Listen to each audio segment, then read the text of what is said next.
think these guys love what they do? I can't hear you. Speak up, young man. You think these guys love what they do?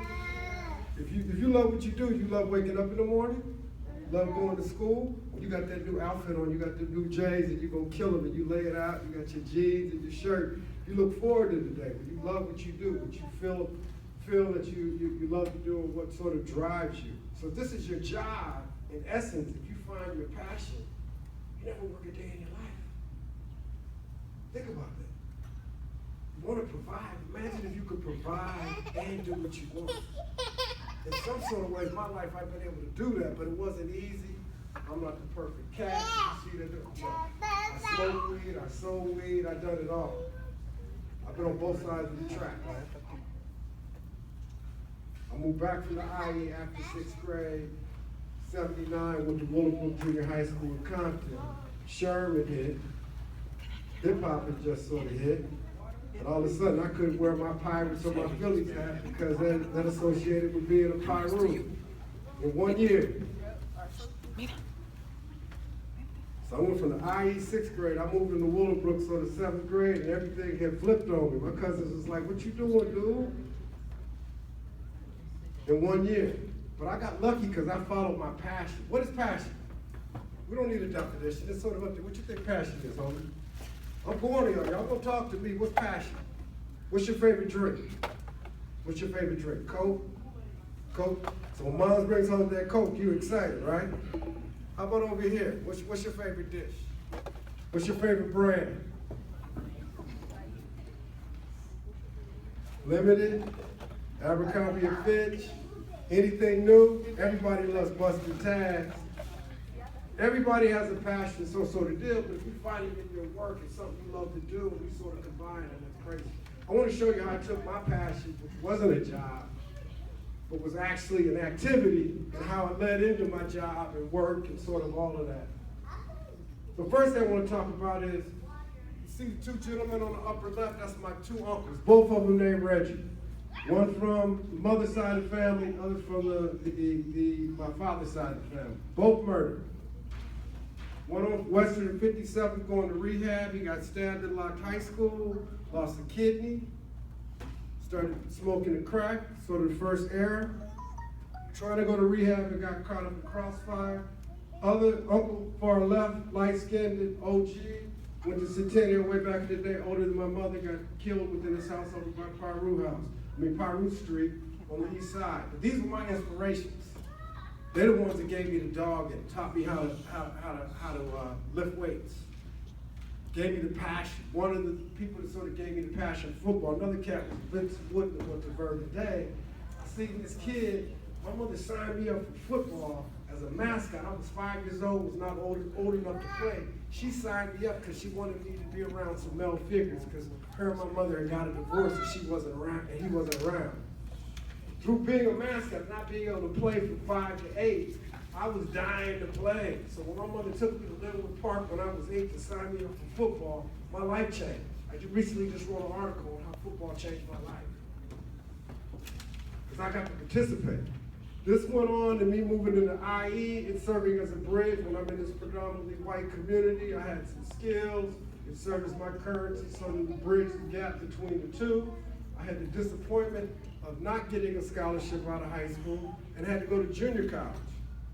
Went to junior college, went to Fullerton, ended up going to Ohio U, got a full scholarship, ended up being the first fellow in my family to graduate from college. So, this isn't about me, I'm just telling you how I ended up chasing my passion and how this worked out. The journey sort of continues. But then sort of life throws you a curve, and I had an environmental health degree. I was a health inspector. Pocket protectors and metal desks really wasn't my thing, going to restaurants and that sort of stuff. So I challenged myself again and got out of my comfort zone, went back and got my master's in sports administration. I wanted to work in sports. Thought I wanted to work in college athletics. Interned at Georgia Tech at their athletic department in Atlanta. I was in Atlanta in the 90s, eating the O-heads in here, freaked it, used to be cracking and all that other. But I realized that wasn't what I wanted to do. I had some friends, some college teammates. Again, football coming back into my life that played for Nike. That worked for Nike. They brought me in and interviewed, ended up getting a job there, working there for 15 years. I worked at Ralph Lauren, Super, and the rest of those, but it started off with my passion of being that 5-year-old kid dreaming and playing. Ended up becoming my career. So as a health inspector, went back, got my master's, as I sort of stayed at Ohio University, worked at Nike for 15 years. As my cousin sort of mentioned, all the old school products and all that, Yeezys, I started that. I did the collaboration strategy with Wu-Tang and Jay, who just dropped the album today, which is nice. The first collaboration with artists as well as sneaker brands, put products out that now became Yeezy, became a business model. I was part of the front end of that. Just telling you how when you chase your passion, things sort of happen and you're not working. Since then, sort of moving on, again, leaving my comfort zone, I've started my own agency. But the more important thing is now I'm writing. I was that kid that didn't want to stand up in front of class and read in front of class. I know everybody here can relate to that. Don't call my damn teacher. I'm sick today. I ain't with it. So, at one point I'm presenting in front of the whole Nike company, or now I'm writing in a pen and putting myself out there in front of the whole deal because I continue to challenge myself. I'm not better. But it's just challenging yourself to get out of your comfort zone because you stay around the same homies, you stay in the same neighborhood, you don't grow and take a different way. How are you going to grow? It's all about chasing your passion. And passion can be negative or positive. Hold down your neighborhood could be a passion that you have, but it's negative. But like Jay said in the album he just launched today,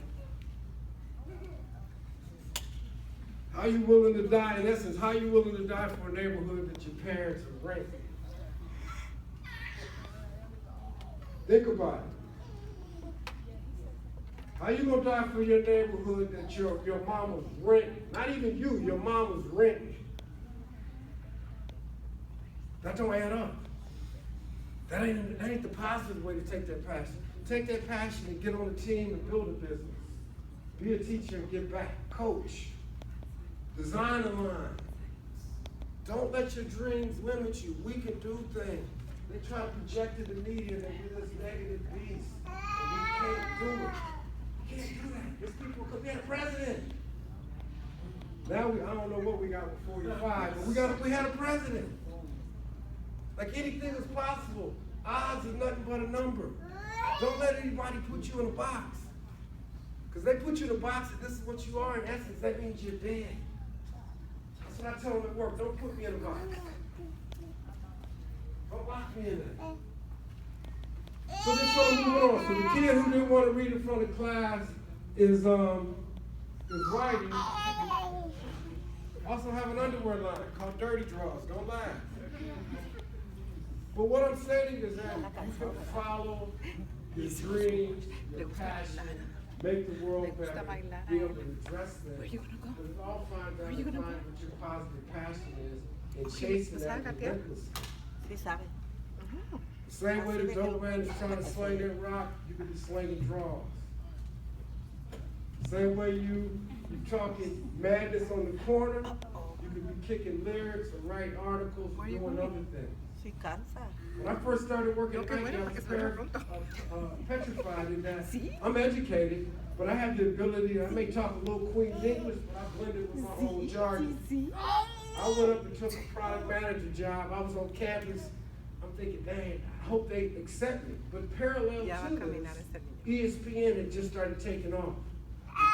Stuart Scott was using booyah. Different terms that related to the culture and urban culture sort of took off.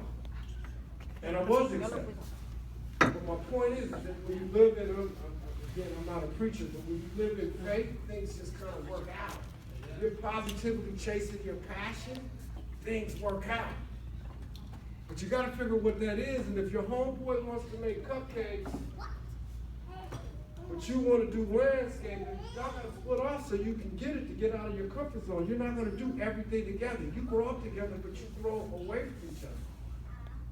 But you have to decide what your passion is and to get after it.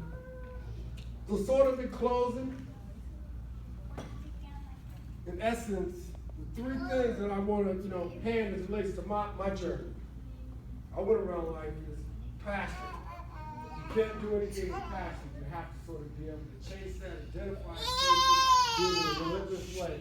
The way you want to get that dance, if you want to get them J's, you know what I'm saying? Get that hair braided, get moms to get you what you want. You got to have that same passion as it relates to your life and be able to do it, because the world is out there for you. You can do anything. The next point is leaving your comfort zone. You got to feel uneasy if you're going to grow. If not, you're going to stay in the same place and you're going to die. I got mad cats my age that are still talking about the 80s. If you live in a time zone, the music happened in the music industry. Music industry is so caught up in downloads and fighting that, they let a computer cat come in and take over the industry. You gotta let it go. You gotta let the past go. That's why I don't talk about the new hip hop. I don't necessarily feel it, but my parents was laughing at me when our artists was coming in, so how am I gonna laugh at y'all? I'm gonna let you guys live. That's the same thing with different periods of time. Things sort of move on and you gotta be able to adjust. Which brings me to my last point. Even though you're learning now, you have to keep learning because stuff changes. When I went to college, there was no computers. There was no cell phones. That changed. If I stay locked to that time, I would still be stuck. Like the grandparent who doesn't mess with the VCR, or the folks my age that aren't messing with social media, that gotta watch the news and read the newspaper doing. I can just stroll through and see what's cracking from the weather to politics, to somebody that I haven't seen in years that might have passed. I'm gonna have that one to my advantage. And then you gotta relearn. But if you stay locked into a zone, you stay locked into a period, you stay locked into an environment, if you stay locked into how it should be, because we're all gonna have problems. We're talking about over here at this table. Either you in problems or you coming out of problems. We all got problems. That's just how it works. That's obstacles, that's life. What I live by is you got to have bad days and have good days, and every day would be an average day. The essence is that if everything was good all the time, you wouldn't even recognize it wouldn't be enough. It's tested you, your faith, your ability, your passion, and staying sort of grounded. And that sort of does it. I'm more than open up for questions. Just want to leave with the last quote. Nothing great in the world has been accomplished without passion. If you don't care, you're waiting for lightning to hit in the bottle. When it does happen, if we're going to talk about odds, that's what I'm talking about. I ain't going to do it. I'm going to chase what I want to do and get after it and have faith that it's going to happen. But I'm more than open to asking any question as it relates to sneakers, any thoughts, anything you guys want to challenge, as well as just sort of sit down. But I just want to share my story, my journey, sort of give you sort of some lessons from my perspective. It may not even soak in now. Because at some point you're going to look to turn around, you're going to have kids, you're going to get tired of sort of living that life that you're going to want to sort of adjust to all the lot of adults in here. I was talking earlier about rites of passage. I got more gray hair than all of y'all. This is the journey right here. I got stories behind it. It's all part of the process, and I wouldn't do it over again. Thank you. Any questions? Thank you.